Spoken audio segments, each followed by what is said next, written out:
প্রথমে premier league থেকে শুরু করা যাক। আপনার চেলসি পয়েন্ট ড্রপ করছে এবং ফ্যান্সরা রাতে দুঃখ ভারাক্রান্ত মন নিয়ে ঘুমিয়ে সকালে উঠে জানতে পারে যে তাদের কোচ, তাদের ম্যানেজার তাদেরকে ছেড়ে চলে গেছে।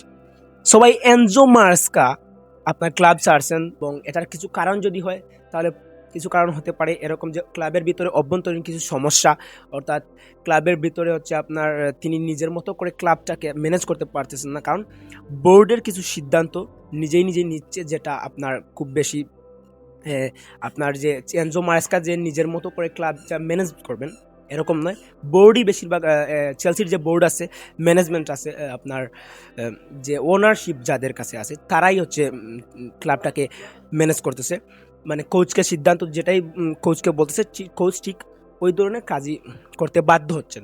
উদাহরণস্বরূপ যদি বলি তাহলে কোল পালমারের যে সাবডফটা ওলসের সাথে, ওই সাবডফটা কিন্তু এনজো মার্স্কা নিজে থেকে করেননি, ওনাকে দিয়ে বাধ্য হয়ে ওনাকে করতে হয়েছে, কারণ কোল পালমারকে তারা সেফ রাখতে চায় যাতে কোল পালমারের ইনজুরি না হয়, এবং ট্রান্সফার উইন্ডোতে কোল পালমারকে তারা সেল করে তারা কিছু রেভিনিউ তারা নিয়ে আসবে ক্লাবে।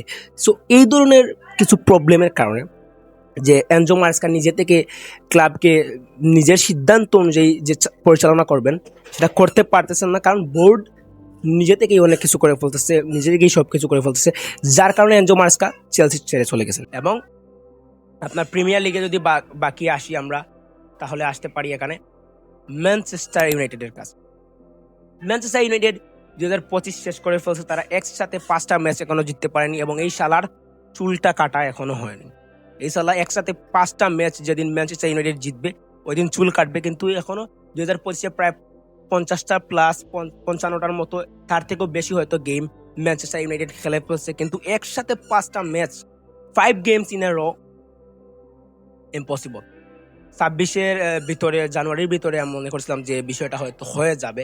এখন নিউক্যাসলের সাথে জেতার পর তারা আবারও পয়েন্ট ড্রপ করে ফেলছে সেদিন রাত, এবং এটাও কিন্তু সো ম্যানচেস্টার ইউনাইটেডের আর 5টা গেম একসাথে জেতা হবে না এবং 2026-এও শালা চুল কাটবে না, এটা ফাইনাল। লিভারপুলের যদি আসি, লিভারপুলের ডাউনফল এখনো রয়ে গেছে। লিভারপুল তারা কামব্যাক এখনো করতে পারেনি, তাদের কাছে মোহাম্মদ সালাহ নেই, মোহাম্মদ সালাহ চলে গেছে আলেকজান্ডার ইসাক, যাকে তারা অনেক টাকার বিনিময়ে কিনছিল, সে অনেক বড় ইনজুরিতে, এবং তার রিপ্লেসমেন্টে তারা কি করবে তারা চিন্তা করে পাচ্ছে না। তারা পয়েন্ট ড্রপ করছে, আবার তারা লিডস ইউনাইটেডের সাথে তারা ড্র করছে, তাদের পয়েন্ট ড্রপ আবার, এবং তারাও কামব্যাক করতে পারেনি।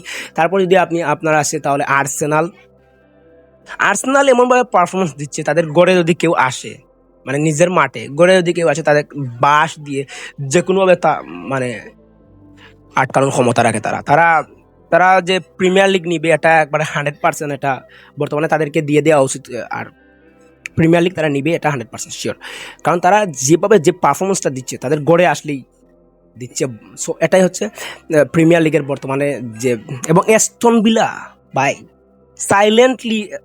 সাইলেন্ট কিলার যদি বলেন তাহলে অ্যাস্টন ভিলা হচ্ছে প্রিমিয়ার লিগের সাইলেন্ট কিলার। বড় বড় ক্লাবকে মানে ঘুমিয়ে বাদাম দিচ্ছে অ্যাস্টন ভিলা, এবং এটাই হচ্ছে বর্তমানে প্রিমিয়ার লিগের এই সব কিছু হচ্ছে প্রিমিয়ার লিগে চলতেছে। এবং তারপর যদি আপনি দেখেন আমরা লা লিগায় যদি আসি, তাহলে আমার টিম রিয়াল মাদ্রিদের দিকে একটু ফোকাস করবেন।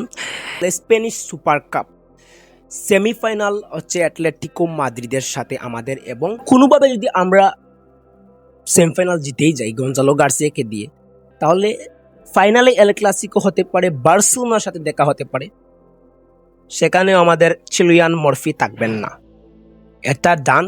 এবং বার্সেলোনার সাথে ঠিক একই কথা, তাদের অ্যাথলেটিক ক্লাবের সাথে সেমিফাইনাল আছে এবং তারা জিততে পারবে, আমার মনে হয় তারা জিতবে। এবং তারপরে হচ্ছে এল ক্লাসিকো হতে পারে যদি আমরা সেমিফাইনালে জিততে পারি। সো এল ক্লাসিকোতে আমাদের পারফরমেন্স কেমন হবে, আমরা জিততে পারবো কিনা না, অবশ্যই আমাদের সেমিফাইনালে জিততে হবে অ্যাটলেটিকো মাদ্রিদের সাথে, আমরা জিততে পারবো কিনা না অবশ্যই কমেন্টে জানাবেন, এবং এল ক্লাসিকোতে আমরা জিততে পারবো কিনা তাও কমেন্টে জানাবেন।